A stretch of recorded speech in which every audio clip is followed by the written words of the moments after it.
was checking stuff. It's been a bit stormy here, and the thunder's just stopped. I've got a fly gun. Fly gun. These are great. Those little gun, pound shop gun. I've been stalking all day, stalking flies all around the workshop. Yeah, I'm not shouting. I'm in quiet mode. I might turn it up. How's that? Is that better? A little bit louder? Might be. I don't know. I've just rushed in tonight and had to throw all this together, sort of thing. Late night from work. Just checking that everything's good. But yeah, can definitely recommend a pound shop fly gun. Don't tie the string on. It's good. I shot my wife in the arse. It hurts, apparently. Yeah. Hey, apparently we're all good. YouTube should be live as well now.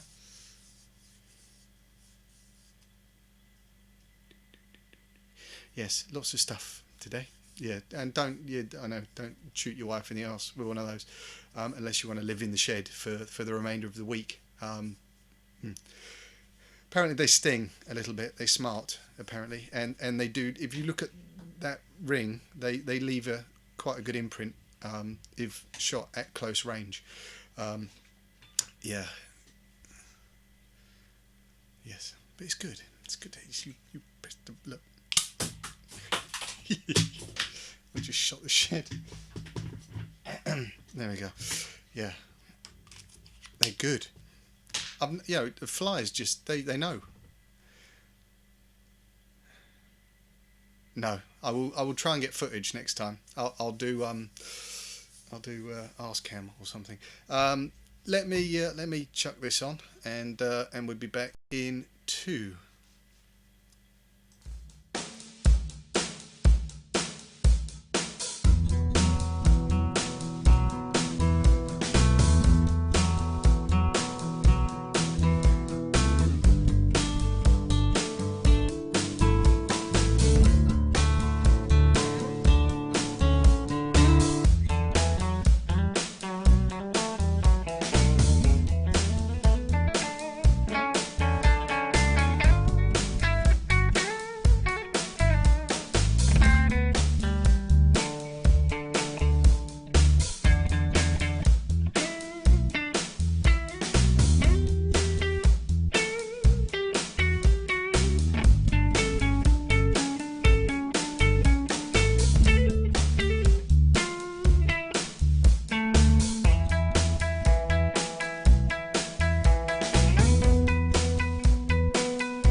Flight sponsors 10-year tip with Garry Dibley.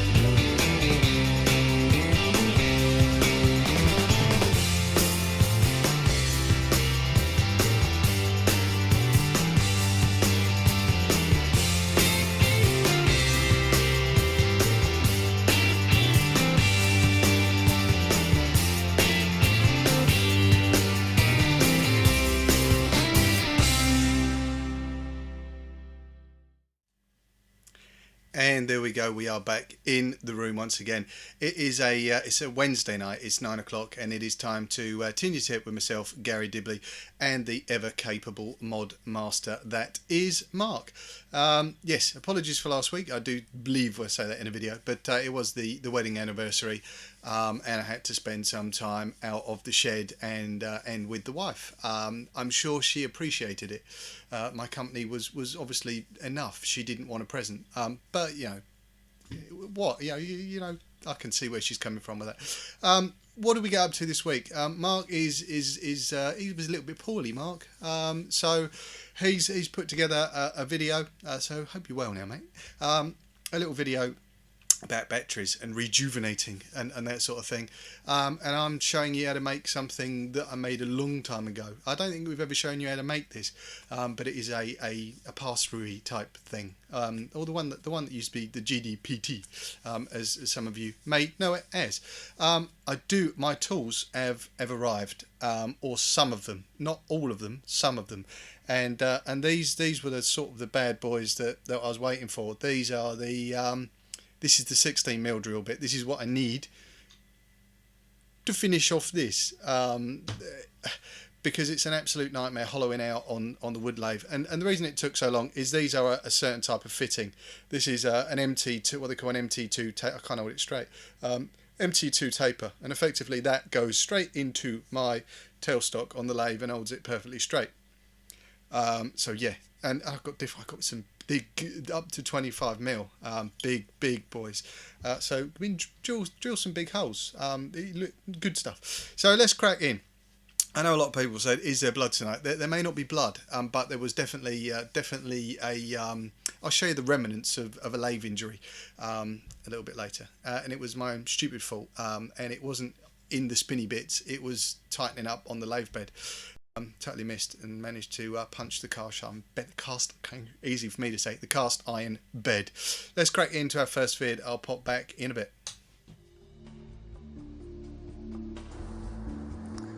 This week I'm going to be talking mostly about batteries, and to start off with, I'm going to be answering a question that was asked to me recently about the safety. As you'll see on this battery, it's got a rather large gap in the insulation, but I was asked about if there's a small hole, I'll say it like that, in your insulation, how safe is it to use in a mod or device or whatever you want to call it. And I'd always advise, I think this is rather ratty, I'd always advise against using this, as you're compromising safety in one way or another. But exactly how much of a risk it is, I'll show you. It's going to depend on the sort of device you're using.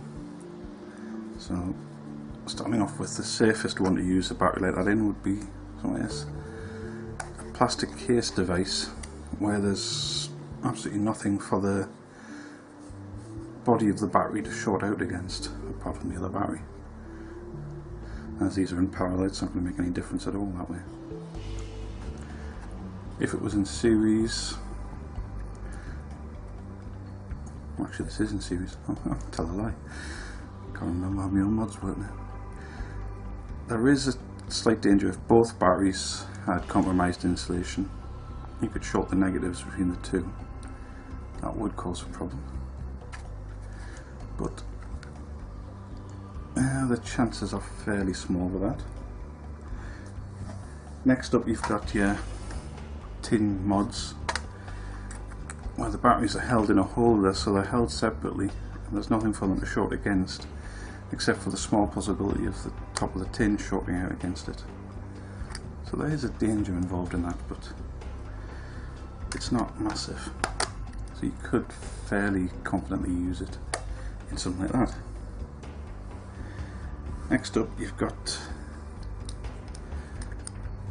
what I'd call electronic devices, something like the e-cigs, so that where the flow of electricity would be going from the negative of the battery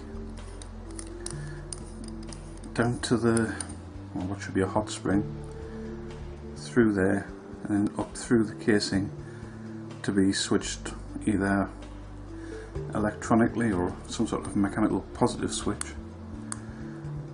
Then the compromised insulation has a chance to short against the body of the device, and what will happen then is, rather than the power flowing from the base of the battery through the hot spring up the case, it's just going to flow straight up the case. And under those circumstances you're bypassing your hot springs, so if something does go wrong you're losing one element of your safety, so that's never a good thing. That deals with them. And then you move on to the most dangerous thing to use this in, and that's going to be some sort of bottom button device.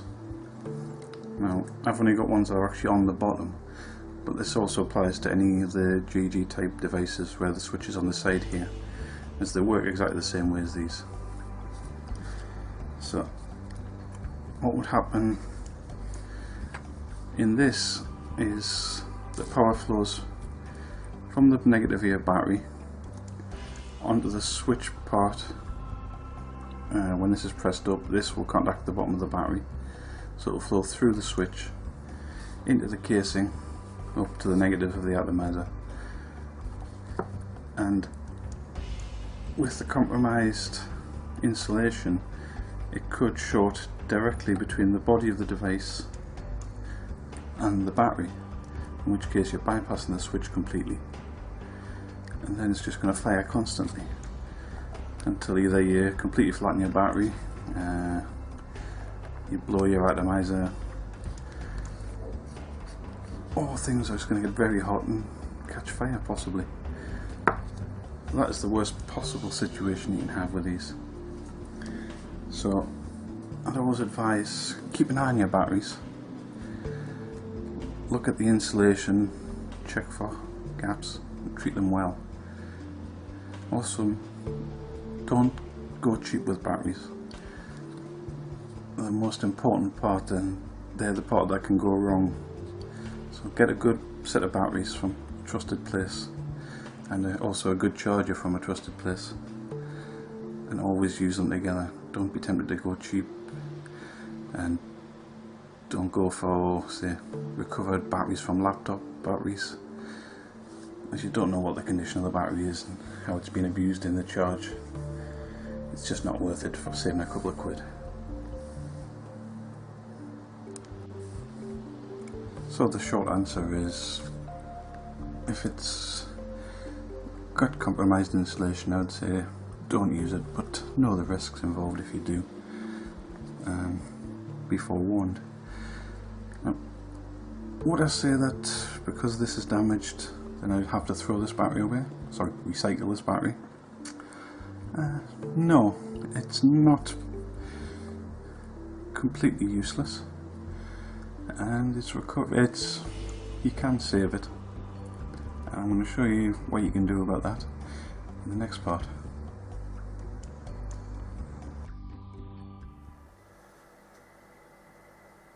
Right, so we're back in the room once again, and excuse me while I adjust the camera and bits and pieces. Again, apologies for last week. It was the wedding anniversary, so I had to obviously be there to take the wife for a meal. I'm still waiting for parts. I've just had a notification. The bits I needed were out of stock, and it was a complete pain in the bum. They're still waiting for stuff. I need a big drill bit, and I've got one on order, and it's back order, and hopefully should be landing, I'm told, next week. Yeah, and we nearly showed you blood. Nearly. I managed to stick my knuckle straight down on the lathe bed. I adjusted it for some different tooling, and literally it's got a lever, and as I banged it down I went straight across the it was bleeding good. But it's a cut will have to do. What are we going to do? I've been asked a couple of questions this week, which was totally out of the blue, and to be honest, shocked the hell out of me. About pass-throughs. I used to make them well, it seems a long time ago, and they used to be stocked for a little while in Liberty flights. But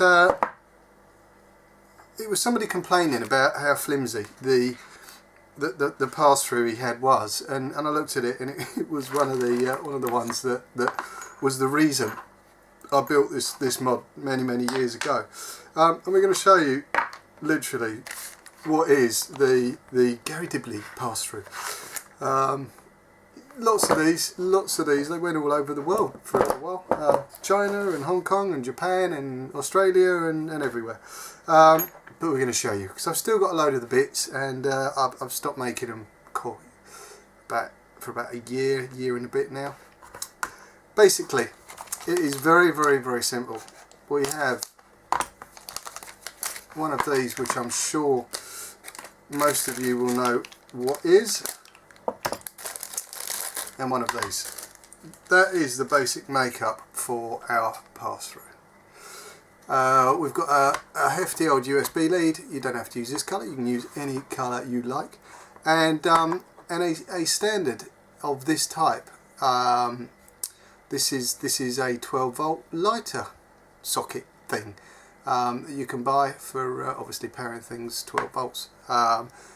These make great pass-through bodies, and there's lots of reasons why. I searched long and hard to find a suitable body, and this one just ticked all the boxes, and you'll see as we go along why that is. Let's start just taking that to pieces, and the first thing you do is unscrew your top here. That releases the little fuse and the top, which we don't want. There's a little top ring here which will just prise off. Now we want to keep that bit, and simply a screw in here to hold the body together. Make sure all the bits that you keep in stick to one side. You should then be able to prise this open. A spring will pop out, which we don't want, and this rear grommet that we do want. This top cap for now we can put to one side, we're not going to need that. Down in here there's a series of springs and metal bars and this, that and the other, and you just need to, with a set of pliers, start wiggling and easing those out. These are the things that make the ground contact in the car. Now down in here with a bad focus, you'll be able to see there's a little lug at the back here. We need to remove that lug, and literally by getting some snips down in there, it's a bit close, getting some snips down inside and just rocking them, and that'll come out. Then your 510 connection is going to sit down in here. So there's a couple of little lugs either side of that we're just going to do the same. But to get these out, all I do with these is with a screwdriver, go either side of the pin to start with and just bend those in, and then you should be able to get in there with your pliers and rip them out. Easier said than done, he says. It's been a long time since I've done one of these, so you should be able to get that out. Then all you're going to do is just pop your 510 down in. Let's have a look. Like that. Now, strangely enough, this fits a 510 brilliantly, without any drilling, any modding, anything whatsoever. That 510 sits in there like it was made to accept it. One of the reasons I chose this body. The other reason is, let's just take this off. What you need to do is there's a little hole here for a LED. Now I use a 5mm drill bit in both ways on this. Literally I'm going to drill this hole out a bit further to take my little switch, Now this is a 5 amp rated switch, which is more than good enough for what, you know, most things you'll chuck on here.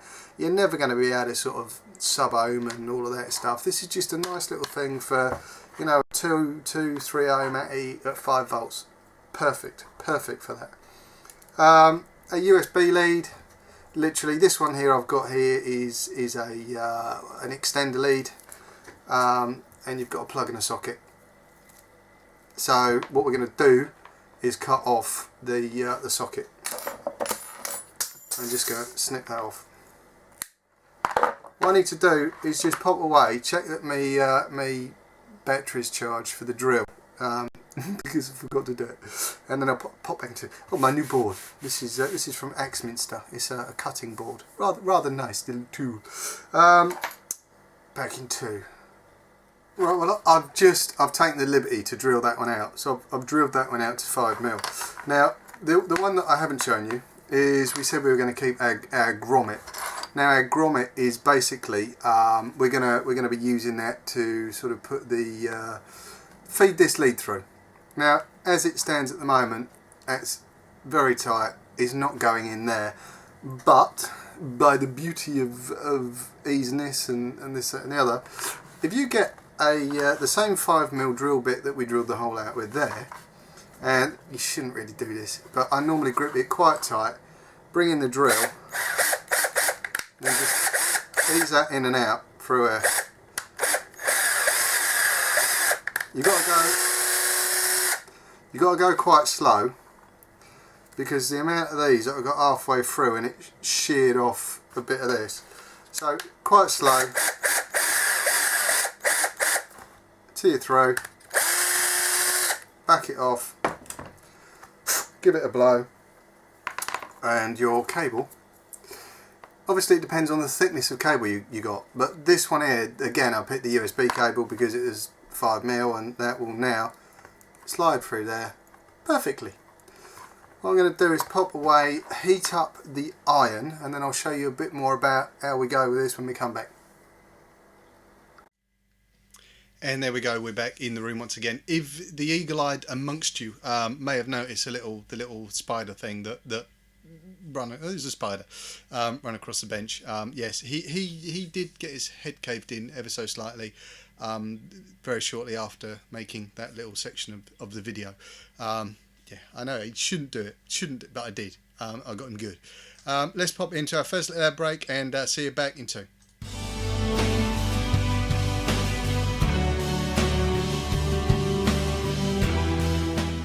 Liberty Flight sponsors 10-year tip with Garry Dibley.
iViber and iViber Elixir, based in Yorkshire, for your e-cig needs. That's iViber.co.uk and iViber-elixir.co.uk.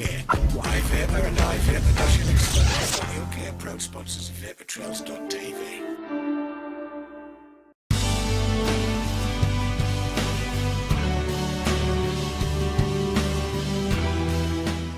Liberty Flight sponsors 10-year tip with Garry Dibley.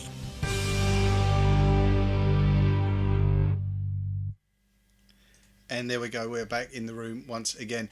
Yeah, I must apologise for being a spider murderer, but it did try to run off with the screwdriver, so something had to be done. You know, this is my shed and you don't invade it. So yeah, I got bit by one last year, didn't I? And I think I have a little thing with spiders now. I'm gonna get a spider gun, fly gun. Yeah. Let's crack on because I've just looked at the times and I waffled far too much already.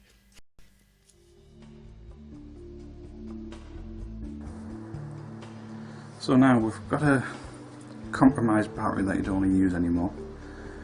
So rather than throw it away, what you can do is recover it.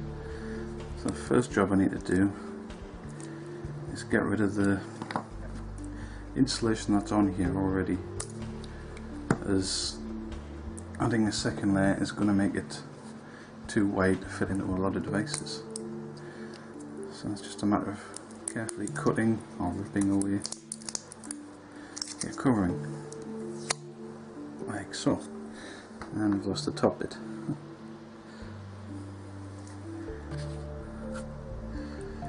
So there you have an uncovered battery, and you can now see why it's so bad that the insulation is damaged, because this entire bottom section is all one solid piece, and then you've got insulators at the top to insulate from the positive. So make sure you replace this bit back on there when you come to do it, otherwise that's going to cause you problems with possible shorting. And to cover it, I'm going to be using this stuff, which is heat shrink tubing. This particular one came in a 2 metre length, for about 75 pence, something like that, and it's 29mm wide when it's flat like this. That's the correct size for an 18650 or any of the 18 size batteries. So I need to measure out how much of this I want.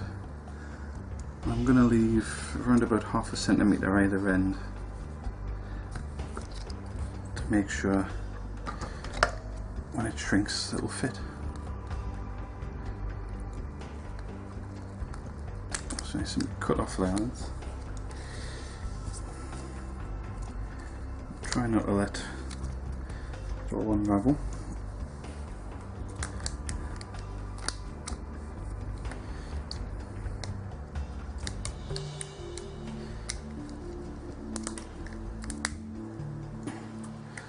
Which is easier said than done sometimes when you're in a hurry.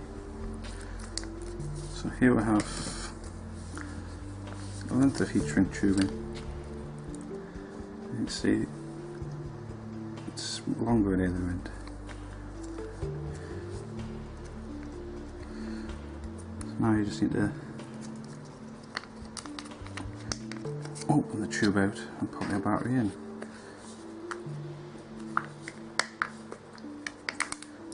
You see it's very close to the actual size, so it's not going to shrink up much.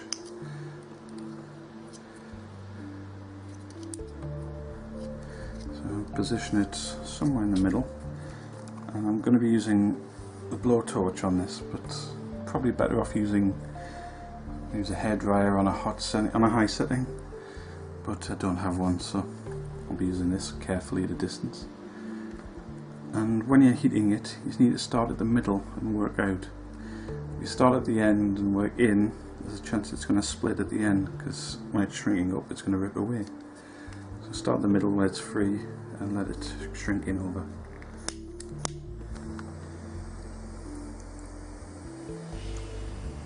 So at a distance.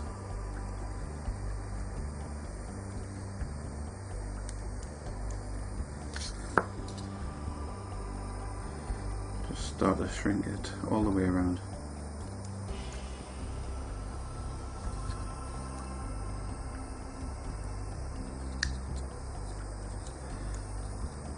Take a little bit of time with this because I don't want it to go wrong.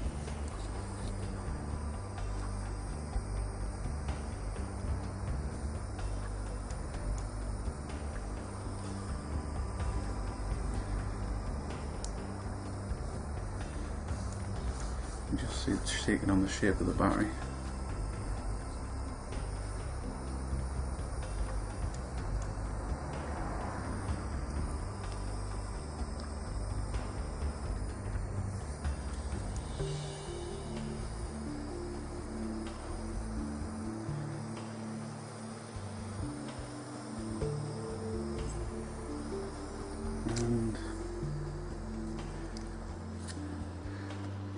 that is what you're going to end up with, something like that. Now obviously you can't use it in this condition because you can't get contact. So I'm going to start at the negative end and just very carefully with a knife and just cut away so it's nice and flat.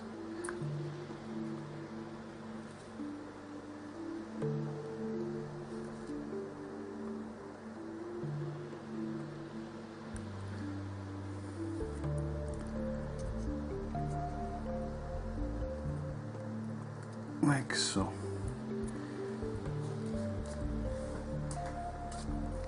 So now you've got a completely insulated negative end of the battery,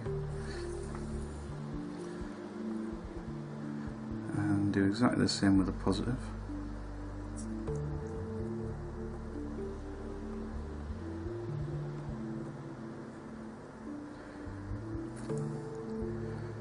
You want to try and make sure that it's as flat as possible, but also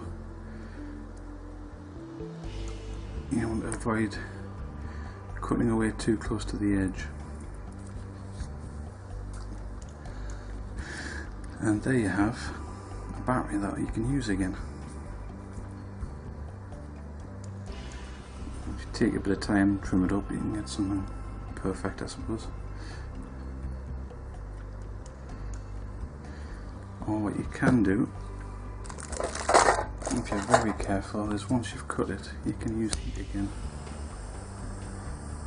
to just shrink it a bit more,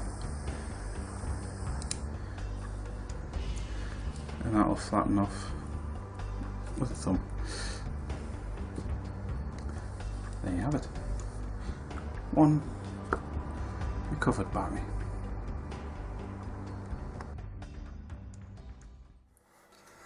Right, and we're back once again. I've taken the liberty of installing the switch. It's not exactly rocket science. You unscrew it, you feed it through, and you screw it back up again. As simple as that. Let's have a look at a cable. Now, what we're going to do with our USB cable is feed it through from this end of the grommet first. So we're just going to feed that through with enough sort of wire on. Now, what we need to do is gauge how much wire we're going to need. Do you know what? I haven't done this for a long time, and it's bringing back some funky memories, this I tell you. So just install your cable in there. Now what we're going to have to do is look at this. So we need one with a good distance to run up to our ATI connector, and the other one we're going to run via the switch and up to our ATI connector. So I normally leave sort of quite a chunk of cable on there, so I know roughly what I'm going to need. Now once you've got that marked off, this is where it gets a bit tricky. You've got to be very careful here. Lay that flat on a bench. Now you can strip this cable however you want, but I always found the best way was with a very sharp blade and literally just score through the plastic .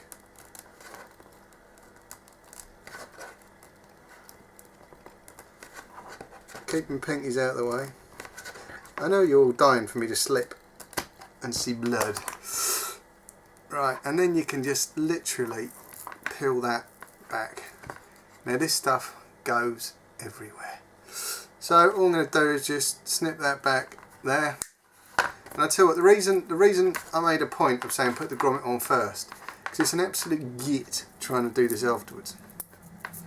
You've got all this outer stuff you can rip off, the sheathing, or the well, I don't know what the silver stuff is. It's like a silver stuff.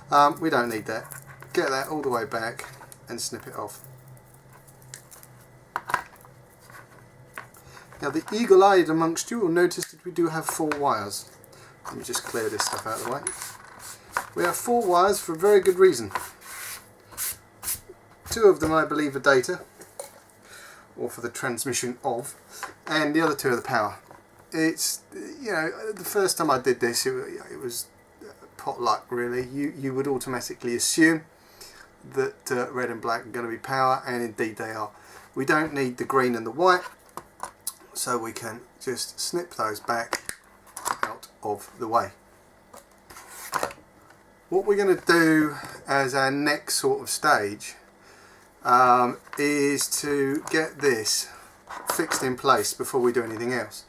Now I'm just going to get some of me, I love this stuff. This is the bestest super glue in the world. It's that to get Axminster. Sticks anything to anything.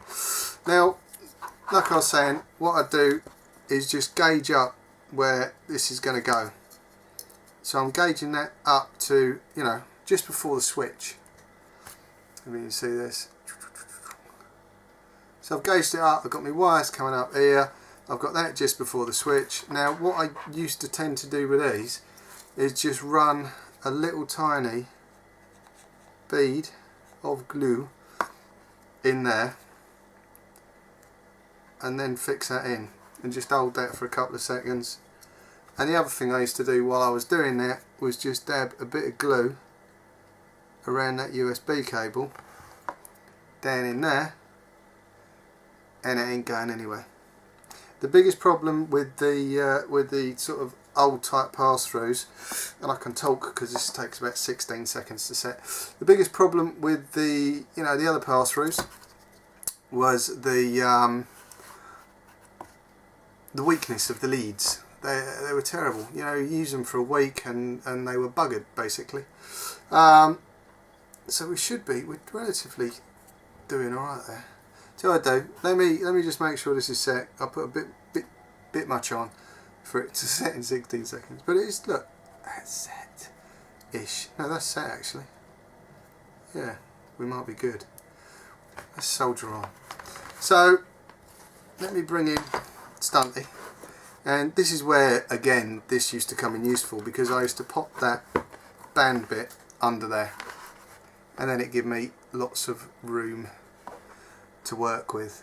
Now I used to gauge up which one of the wires, which was we're going to switch the neg effectively, so I would just switch, cut that back there, pos is going straight up to the ATI, and I would just trim that one back. Give it a twist, and the same with the black. We're just going to trim that back. Now I know a lot of people are going to say, what's the point in a pass-through? But back in the day, they were stunning. Everybody used to use them. I think even Cat and Sav had this exact pass-through. Right, time to have a little tin up. I think the iron's on. That'd be damn stupid if it wasn't.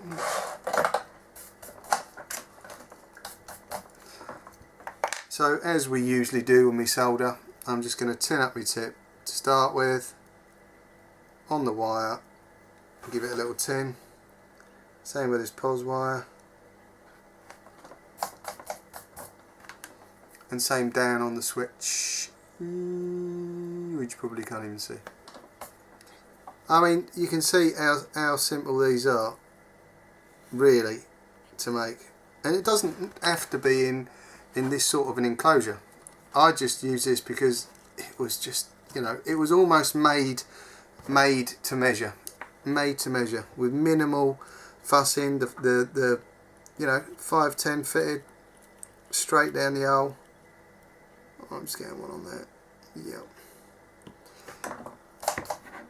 And I need to cut a chunk of wire for the other one. I know some people are going to cringe at the thickness of the wires. Do you know what?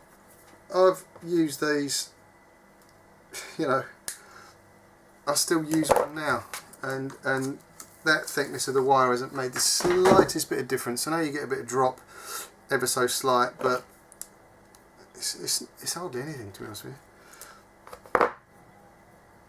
And now I'm just going to tin up a wire that's going to be coming off the switch and up to my ATI connector. Solder him on the switch, and then what I'll do is I'll just measure both of these out to round about the same length, snip off my black, and I'll trim and tin. Tin.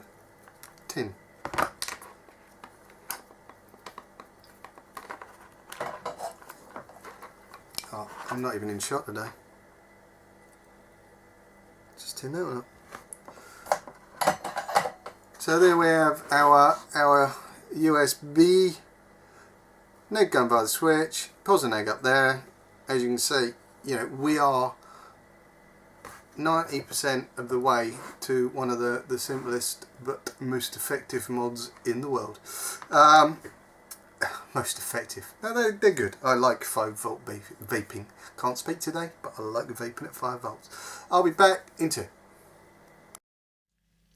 And there we go, we're back in the room again.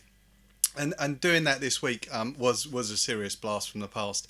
I used to make a lot of those things. Don't intend to make any more. This is why we're showing you guys how to do it. But I think that when the bare bones of the shed was going in, I was sat on the floor making 50 of those damn things. And I vowed, I think that was the last batch I made, and I vowed never to do one again, and don't intend to. So hopefully this will teach you guys how to have a play for yourself, and you can take the concept of this and put it into any container you so desire. It doesn't have to be in that lighter socket, but it just happens to work very, very well in there. Let's pop into our first tab. Second, it's you know, it's been a long day, and I had some hair removed, and I think that a few brain cells went with it. Back in 2.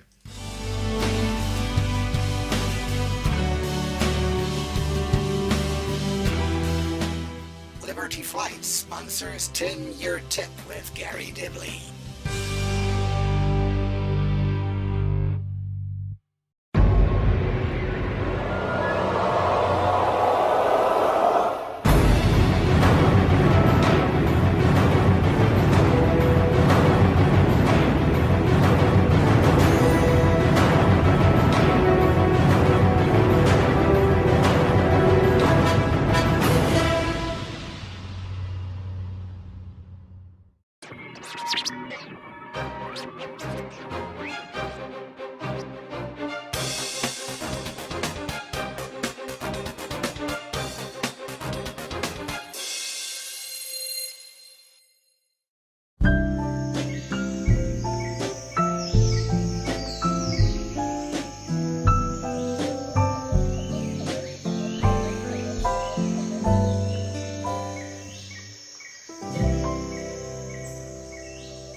Liberty Flight sponsors 10-year tip with Garry Dibley.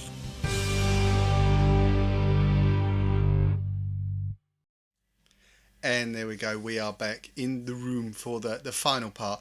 I am rapidly looking at the time, and it's going to be rather tight tonight because I do have a special little vid to end the show, which Mark did a bit of covert filming on a recent shopping trip looking for a pink device to mod. All that coming up very shortly after this. Now I want to talk about a few of the terms used about batteries, in particular series, parallel, stacked, and what they mean.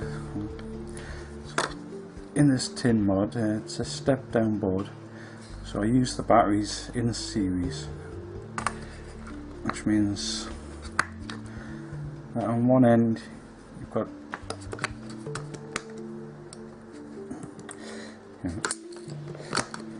get the batteries in.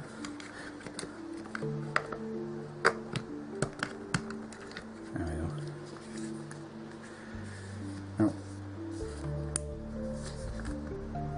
there we go. So on one end you've got a negative. Sorry, start at this end. You've got a negative here. And from that, your battery goes up to a positive, across, and then up to the positive here. So it's one complete loop, and that's in series. So let me explain it.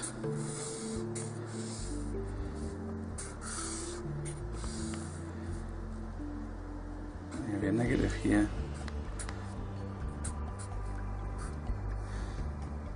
So your circuit runs in through the negative, out, back through, into here. So here is your plus and minus.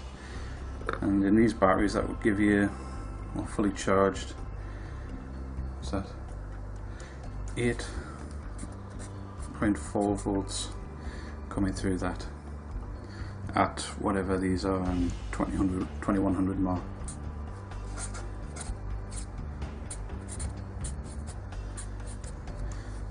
Now, in parallel, your batteries would run with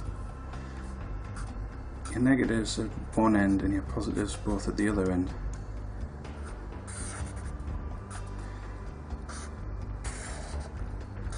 So your two positives go together.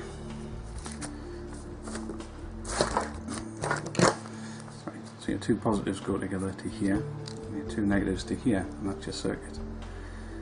And this, when they're this way around, you still only get fully charged.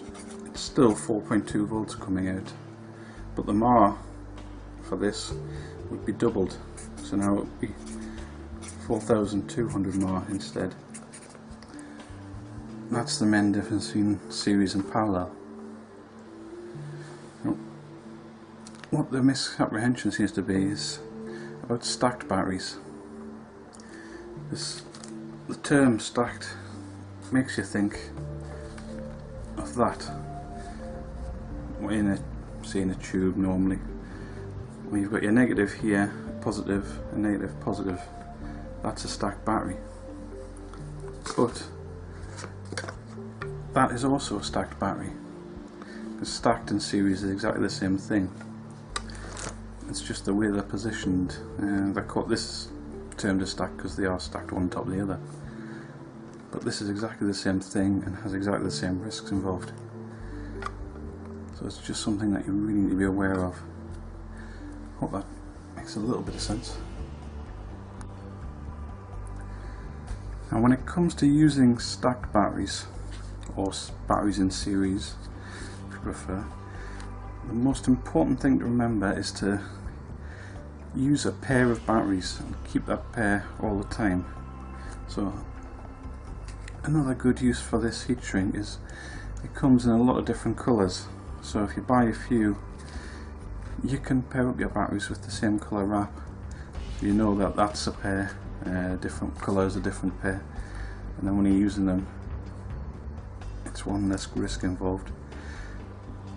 I would always advise never, for what we're doing, never charge batteries in a device in series. Parallel is fine because they're going to charge exactly the same as one bigger battery, so it won't make any difference to that whatsoever.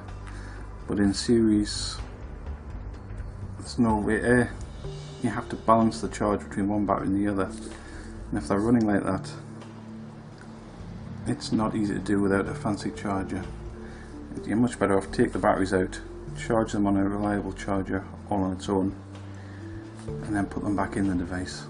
I know some people prefer to USB charge things, but for series it's just not doable, and I'd strongly advise against it, because I know in all the radio control forums, things like that, the main thing that goes wrong is the battery packs, because they're using, well, a lot more batteries in series and in parallel at the same time, and charging them that way, that's where you get your problems.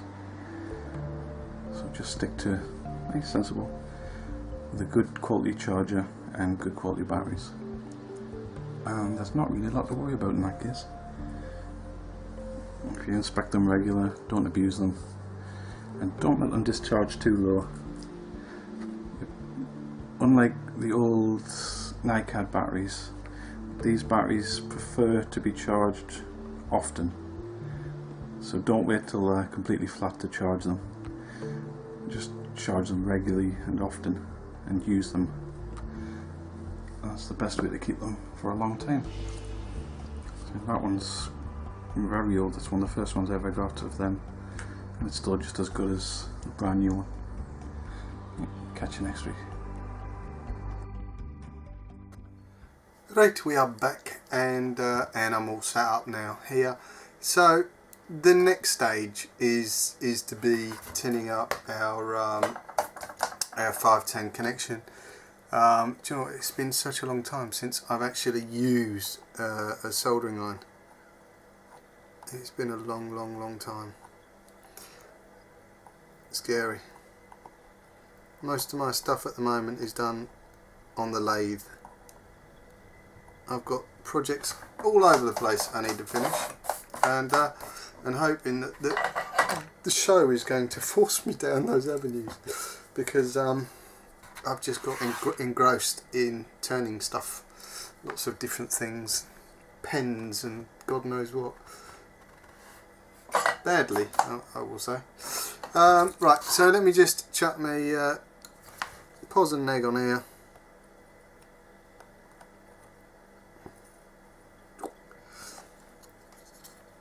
Pos down on the centre.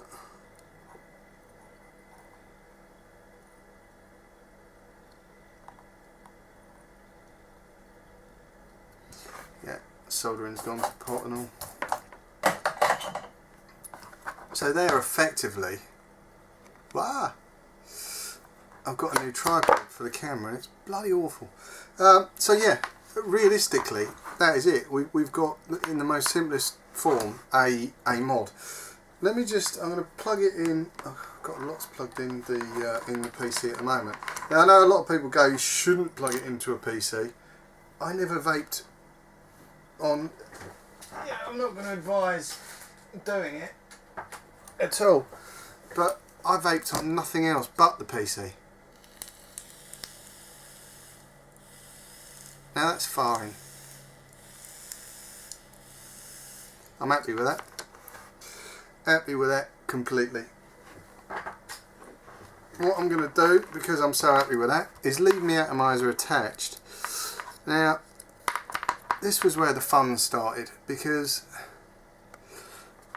it's now a simple case of, I normally put a little kink in, because I left enough that you've got to feed this back down in. So you've got to, I normally put a kink in one of the wires. It allows it to bend as it travels. Now what you've got to do is make sure they're in that centre channel. Snap your top cap on. Put your screw in. Obviously you screw it up.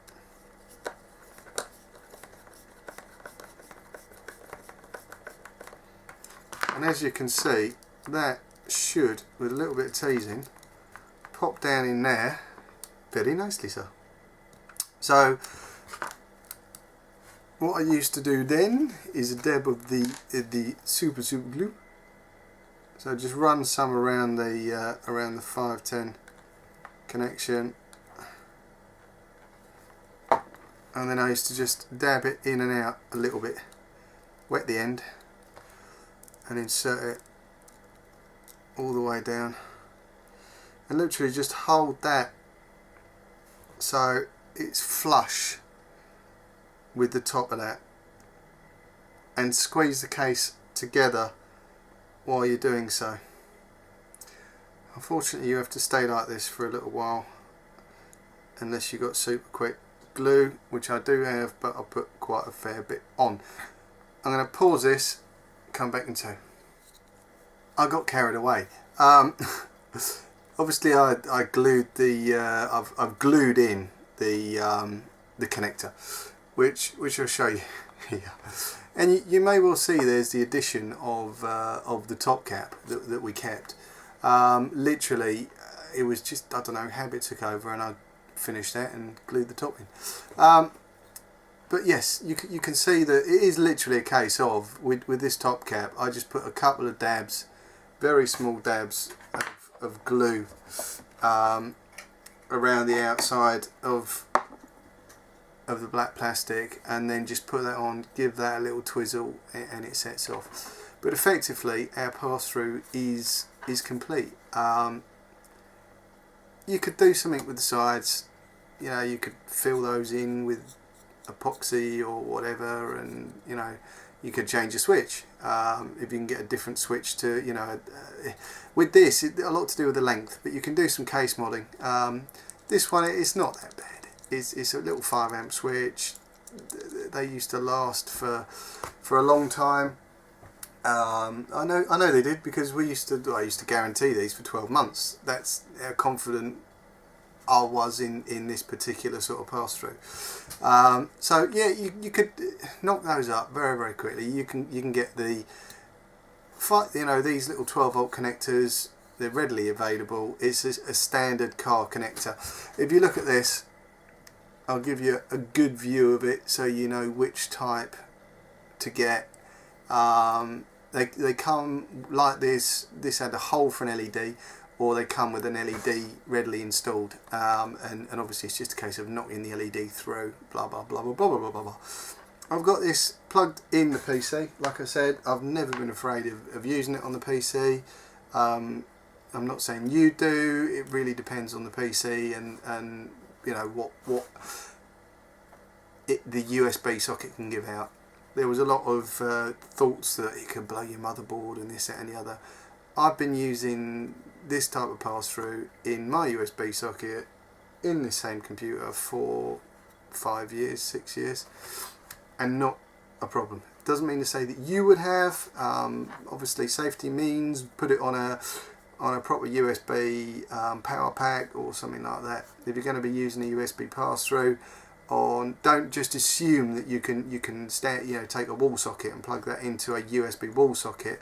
It's got to be giving a decent amount of amps. It's got to be 2 amp really, but definitely over an amp. Let's just clag an atty on, and my head's gone today totally. Put a little dripper on, looks quite funky. Give it a blast.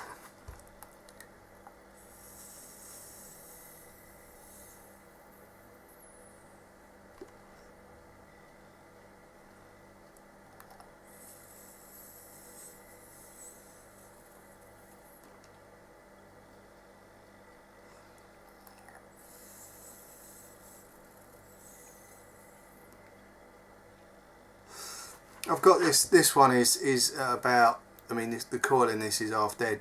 It's at about I don't know what, 3 ohmish. This was more of a coil and hope.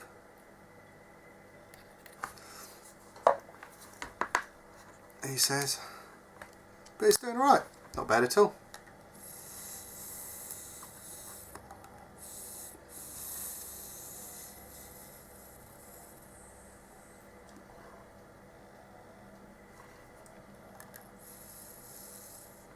I might just sit here for a while.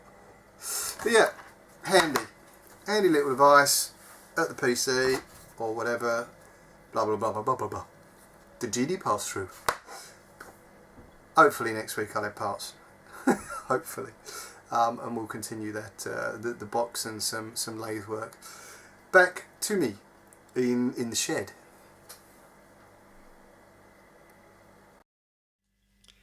And there we go, we're back in the room. So Mark's showing us how to obviously look at our batteries in a bit more detail, and if you have got a battery with case damage on it, even if it's a small chink, a little tiny bit of tape just to repair it, they can, as people have, they can. I've had them short. I've tried to blow them up.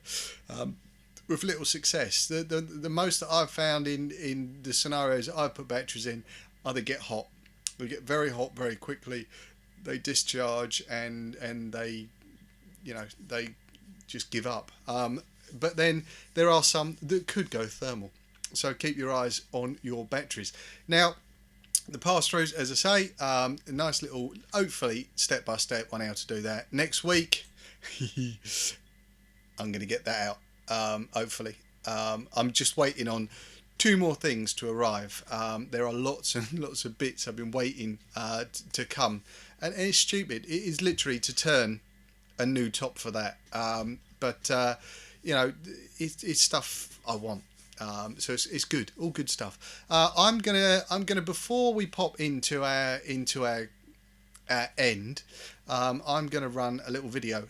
Mark went on a shopping trip, and it left me with a question. I'm not 100% sure after he gave me this video whether he did actually get what he went, what he set out for, because it was a bit covert, I think. But yeah, he did indeed go shopping for what I'm going to call the teeth breaker mod. He went out and looked for that, and he thought it might be fun to take the covert camera. I never see him find it. And I examined these videos, didn't see him find it, didn't see him. He hasn't. I don't even know whether he's good at it or not. But I'm going to leave you this as a teaser, because next week may be a bit interesting. I'm not sure. So, with all that said, it has been emotional. Tin Your Tip won't be on a Wednesday next week. It's going to be on a Thursday. Me and DD are swapping because of stuff that's going on. I know what it is, but I can't remember it. Don't forget to tune in to the rest of the shows all through the week, and obviously RY4 radio as well. I'm not going to list the shows because for some reason my head is just in pieces tonight. I'm going to leave you with this little teaser, then we'll go into our credits. It's been emotional. Thank you very much, guys. I'll leave you with this, but I will see you next week. Stay tuned. You've got to see this.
Liberty Flight sponsors 10 Year Tip with Garry Dibley.